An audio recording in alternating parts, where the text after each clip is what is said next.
everyone. So I bet you're probably wondering what I'm gonna do as far as controlling this thing with the computer and whatnot. I've been doing a lot of research on that, and as far as I could tell, the only thing you really need the computer for is to make the Dodge instrument cluster work. Now, I'm not gonna use the Dodge instrument cluster, so my plan is to run this engine entirely without a computer or wiring harness. There's no automatic transmission, and the only wire it's really gonna use is the wire that comes out of the alternator here. Hey everyone, today I'm working on the gauge panel and trying to see how many gauges I could cram in there. My first attempt with these gauges worked out pretty well, but then I realized I should probably put the RPM gauge inside the main cluster if I could fit it, and it turns out it'll just barely fit in the center there, and then I can just have the pressure gauges on either side as well. And I'll have to move the pyrometer to the dash more than likely, or somewhere. We'll figure it out. I also have about 3 other gauges: water temperature, voltage, and what's the other one? Let's see. And fuel level. So I have those 3 as well that we'll have to install, but they're mount, you know, below the dash, so that'll be pretty easy. Anyway, I've made a template for the layout I want with the RPM gauge front and center. I didn't draw in the lower gauges, but there's the center point for the hole saw. And the first thing I'm going to do is go ahead and drill out the centers of each hole so that I have perfect alignment for the hole saw.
Okay, I think that's good.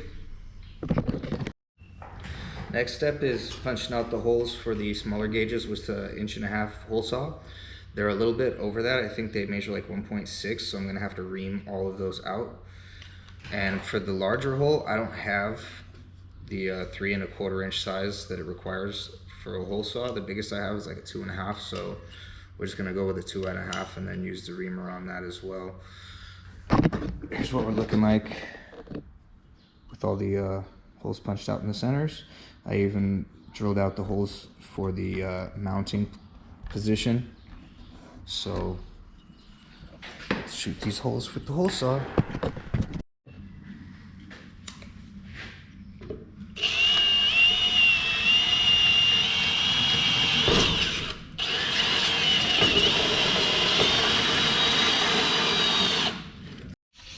Okay, I've punched out the center as well with my biggest hole saw, and now I've got my little air reamer, and we're just gonna go to town on it until everything fits.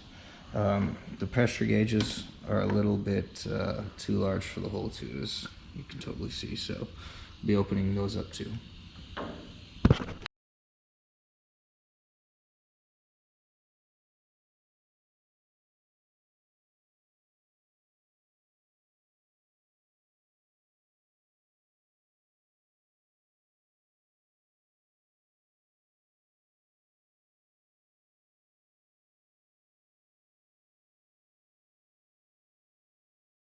All right, now it's time to throw it on the bandsaw and get our template cut out all the way and test fit everything. All right, well, here's the finished product. Pretty much what you're looking at here is going to be boost 1, which is going to be the boost pressure on this elbow right here in between the two turbos, and that's going to be boost 2. I figure we're going to see somewhere in the 30s range on this one and somewhere in the 60s range on this one. This obviously is RPM, which we are sourcing the signal from the alternator. We're going to be running this 24 valve Cummins completely computerless, no wire harness, no nothing. That wiring right there is all the wires we're going to have. It's actually a single wire that goes and plugs into the alternator, and it just needs power, and you'll get your RPM signal. And that's going to be our oil pressure gauge, and that's going to be our fuel pressure gauge.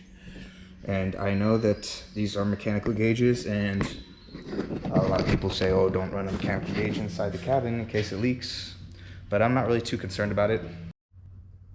Okay, here's the gauge cluster inside the car, and I even got the pyrometer gauge installed for the exhaust gas temperatures. And I'm gonna go ahead and work on getting my other 3 gauges installed, which were the fuel, voltage, and water level. And it's gonna go one here, one here, and one here. And right here I'm gonna have an issue obviously with the hole saw, so I'm gonna show you like a little trick that my neighbor taught me, and I thought was pretty handy.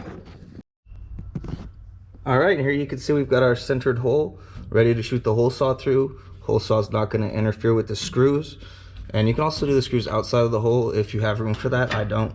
Went ahead and drilled my other 2 holes. Now let's get these knocked out. All right, there you have it. Pyrometer, boost 1, boost 2, RPM, fuel pressure, oil pressure, water temp, voltage, fuel level. I think that's pretty much all we're going to need for now. And I'm really happy with the way it looks. So on to the next thing. All right, so as far as the pressure gauges go, I'll show you how I plan to run them. What I'm gonna do here is I've got these push to connect fittings, and I bought the nicest, most expensive ones I could find. Still pretty reasonably priced, all stainless construction. And essentially we're just gonna install them. I'm waiting on my bungs to come still, but I'm gonna put one in this elbow, which is the intermediate, and then I'll put another one coming out of this elbow. Actually, we can probably just put it right here, so we won't have to weld a bung on that one. And that's gonna give us both of our boost pressures. And then for the oil pressure, we have all these ports over here on this side of the block. I've got the first port is feeding my vacuum pump, which I'm not going to use. I would like to scrap it, but it's a very expensive adapter in order to just run the power steering pump, and I'm kind of cheap, so I'm not doing that. And then the second oil port there is the oil feed for our P pump. And the third one, I've installed an adapter to the 1/8 inch push to connect fitting, and we'll just run a line from here through our firewall where we install a special grommet so that we don't get any chafing on the lines. And then our fourth fuel pressure is right here at the fuel filter, and same deal, just run a line into the cabin to the gauge for the fuel pressure, and that should solve all of our pressure readings.